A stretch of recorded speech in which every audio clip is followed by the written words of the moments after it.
Viver é melhor hoje conversando sobre a prevenção de acidentes domésticos na terceira idade.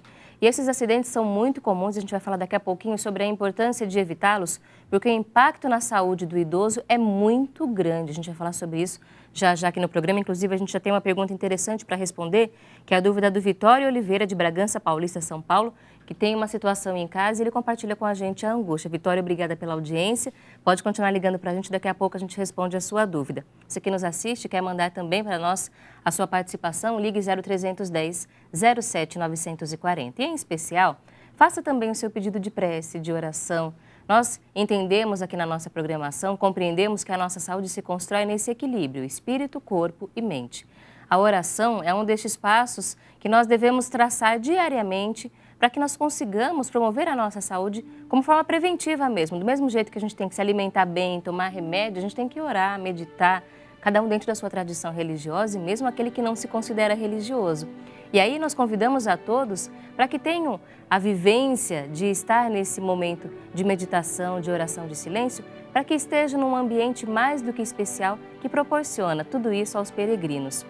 Estamos falando do Templo da Boa Vontade, o Templo da Paz, o Templo do Ecumenismo Divino.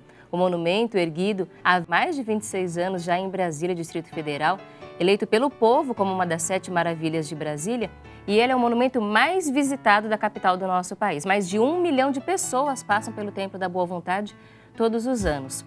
Pessoas de todo o mundo, não apenas do Brasil. O Templo da Boa Vontade já é reconhecido internacionalmente como um monumento em que todos se sentem acolhidos, um monumento do ecumenismo irrestrito. O que significa que você, amigo telespectador, quando chegar a este espaço, não vai ter ninguém ali que lhe pergunte qual é a sua tradição religiosa, por que você está indo até ali.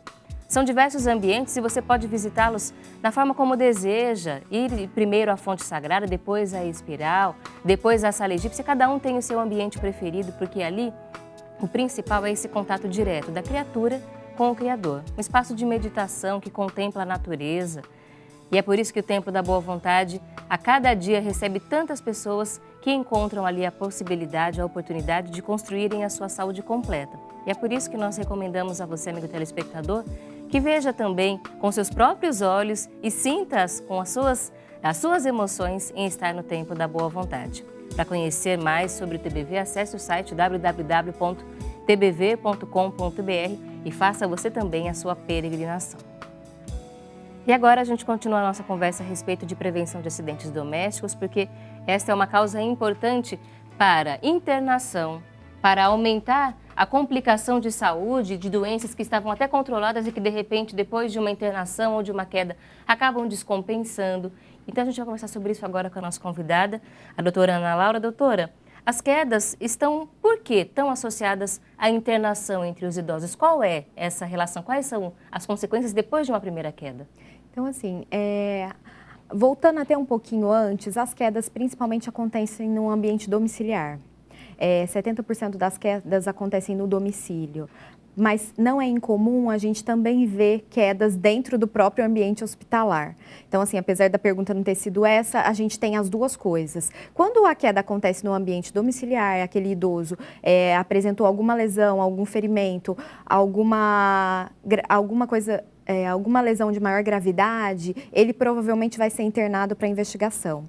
Quando é identificado alguma fratura ou mesmo algum traumatismo craniano, algum hematoma subdural, alguma outra lesão que precise de um tratamento específico, esse idoso ele permanece mais tempo até esse tratamento.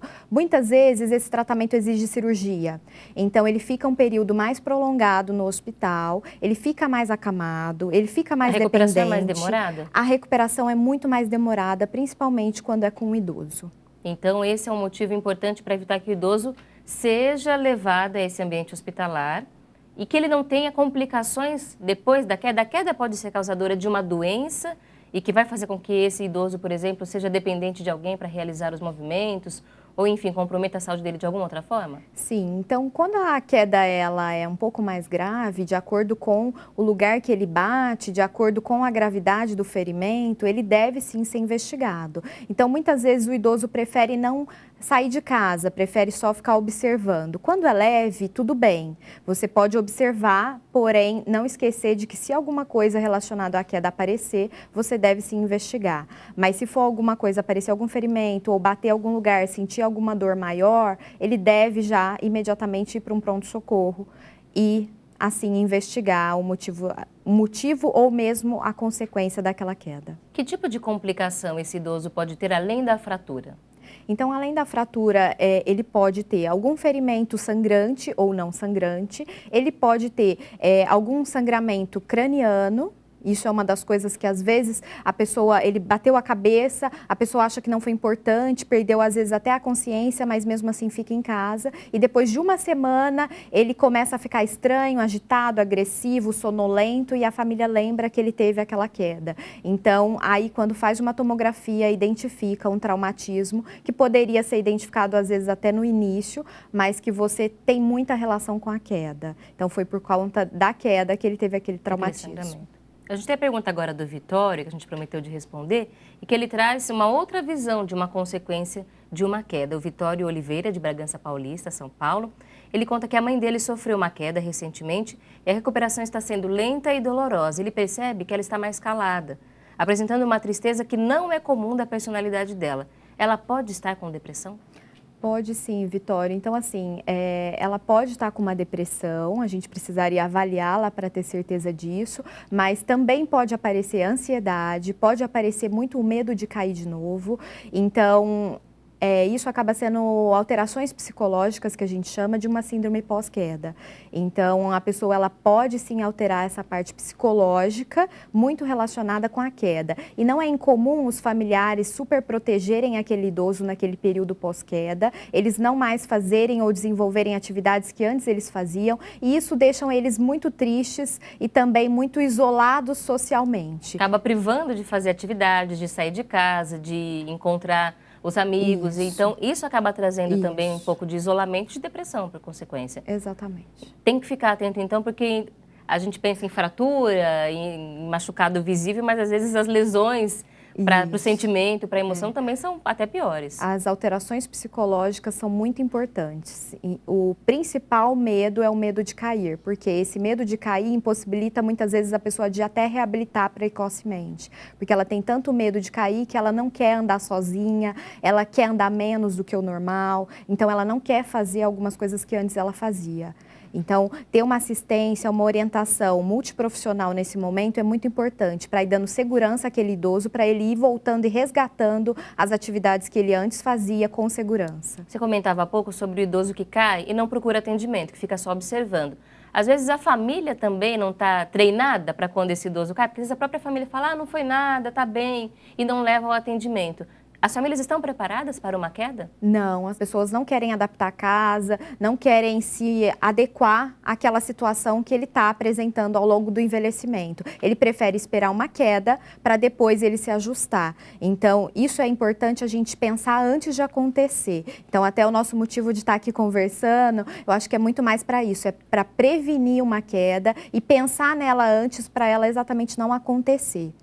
Até uma reflexão que a gente tem que fazer a respeito do próprio envelhecimento. Às vezes é difícil aceitar que está envelhecendo e que não dá mais conta de fazer as mesmas coisas que antes, os mesmos movimentos, carregar o mesmo peso, subir aquela escada correndo como se fazia antigamente. E que isso até demonstra talvez um pouco dessa dificuldade da pessoa em aceitar as limitações novas que estão surgindo. Não que sejam fatores limitantes da realização, da felicidade, mas é uma condição diferente de saúde. Faz parte, então, também dessa conscientização sobre o fato de que envelhecer não é, assim, um problema, não é uma doença, é uma condição diferente da vida. Exatamente, é uma condição e você tem que se adequar. Então, assim, o idoso que vive melhor é aquele idoso que consegue adequar aquela tarefa que ele fazia antes subindo no banquinho para pegar no armário, agora de uma forma diferente, que abaixou o armário, que facilitou, que pensou como que ele vai fazer para evitar um risco que antes ele não tinha, mas que agora ele está adquirindo. E ele não tem menos valor por isso? Nem um pouco. Pelo contrário, né? Então, acho que cada vez mais o idoso está mostrando a sua importância no meio da sociedade e a gente está conseguindo reinventar esses idosos de uma forma diferente. E aí a família também tem que participar dessa conscientização, porque não adianta o idoso reconhecer que tem que agir de um jeito mais prudente, tomar mais cuidado com algumas coisas, se a família não proporciona a ele também essas adaptações, essas mudanças. No próximo bloco a gente vai falar sobre esse assunto, sobre o que é que a família tem que fazer para, num momento de queda, a partir desse primeiro momento de queda, procurar essa ajuda.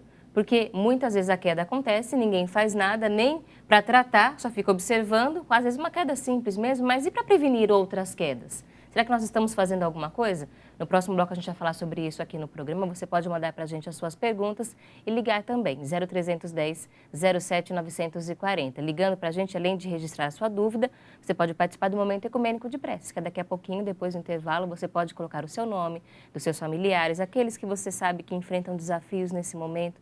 E quem é que não enfrenta, não é verdade? Então nós vamos juntos pedir ao Pai Celestial que nos ajude a encontrar caminhos mais acertados, a ter força para suportar todos estes desafios e a conseguir cuidar melhor da nossa saúde e da nossa família. Faça você também o seu pedido. 0310 07 940. A gente volta em instantes.